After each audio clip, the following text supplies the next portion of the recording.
Bienvenue. Aujourd'hui, on décortique un argument politique assez fascinant.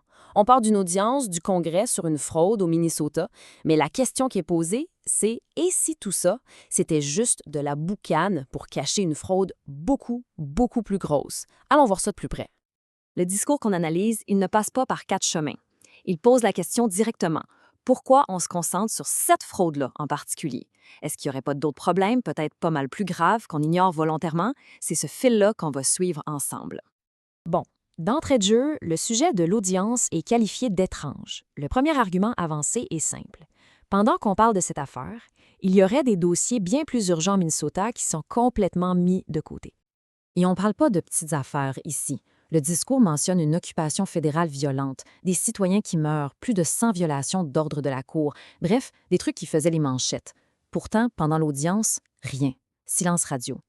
Ce qu'amène l'orateur à se demander, quelles sont les vraies priorités ici? Mais ça ne s'arrête pas à ce qui est ignoré. Non, l'argument va plus loin. L'orateur s'attaque ensuite à l'affaire de fraude elle-même et y en présente une version complètement différente des faits. Alors voilà le contraste. D'un côté, la version officielle de l'audience, on enquête sur une fraude. Point. De l'autre côté, l'orateur dit « Attendez une minute. Cette enquête a commencé il y a des années et le procureur de carrière qui s'en occupait a été tassé. L'insinuation est à peine voilée, il y aurait eu de l'ingérence politique dans le dossier. » Et pour appuyer l'idée qu'il y a une crise à l'éterne, un chiffre est lancé, 14. Ce serait le nombre de procureurs qui ont quitté le navire en un seul mois. C'est le genre de chiffre qui suggère que oui, quelque chose ne tourne vraiment pas rond. Et c'est là que l'argumentation pivote. Après avoir jeté le doute sur le cas du Minnesota, l'orateur élargit sa cible.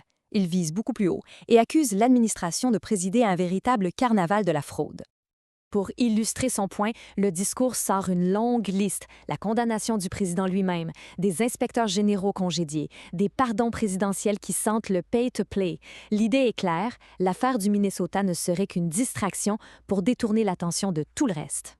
C'est ici que l'orateur sort son argument le plus massif. Selon lui, la plus grande fraude de toute l'histoire américaine serait en train de se dérouler là, maintenant. Et pour donner une échelle, un chiffre est cité, une estimation du FMI. 770 milliards de dollars. C'est le coût annuel de cette fraude alléguée. On ne parle plus de millions, là. On parle de centaines de milliards par année. Et ce 77 milliards, ce n'est que le début.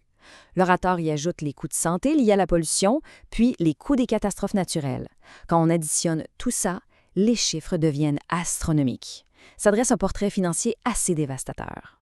Le discours explique même comment ça marcherait en 4 étapes. D'abord, on cache les rapports scientifiques. Ensuite, on embrouille le public, un peu comme l'industrie du tabac le fait. Troisièmement, on inonde la politique d'argent pour bloquer les lois. Et enfin, on utilise le gouvernement lui-même comme une arme contre la compétition. On passe de cacher de l'info à utiliser le pouvoir de l'État. Pour rendre ça concret, un exemple précis est donné, une demande d'1 milliard de dollars qui aurait été faite aux compagnies pétrolières.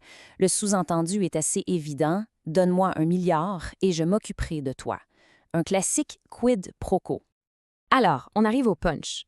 C'est le moment où l'orateur rassemble tous les fils de son argumentation pour les nouer avec une seule métaphore, une image très puissante. Et cet argument final nous ramène à la question du tout début. Pourquoi on met tous les projecteurs sur le Minnesota alors qu'il y aurait des fraudes beaucoup plus énormes qui passent sous le radar? Est-ce qu'on cherche la justice ou est-ce qu'on crée une distraction? La conclusion, c'est cette fameuse image biblique. La fraude au Minnesota, ce serait la paille. C'est petit, c'est agaçant et ça occupe toute l'attention. Mais ça empêche de voir la poutre, l'énorme fraude climatique qui, elle, serait dans son propre œil. Au final, ce discours nous laisse avec une question fondamentale.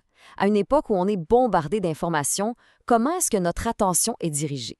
Qu'est-ce qui est mis en lumière et qu'est-ce qui reste volontairement dans l'ombre? Une question qui, avouons-le, est plus pertinente que jamais.